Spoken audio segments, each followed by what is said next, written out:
昨天啊，法国队以5-2的比分战胜了冰岛队，可以说这个结果是出乎了所有法国人的意料，因为在这场比赛之前啊，从 herido gravemente por un rayo este sábado en un parque parisino, según lo han indicado fuentes hospitalarias francesas.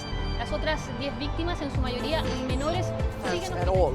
And I don't think it's true because we all know very well that it is Australia that set up this operation. It is Australia that is paying for these operations. Nou ja, Le Monde bijvoorbeeld. Le Monde schrijft vandaag in de krant: wij willen niet doen aan postume zelfverheerlijking. De krant gaat bijvoorbeeld geen selfies meer plaatsen. With Mourinho, where you don't really play, you defend well, at the end of the day you draw and you go back home very happy.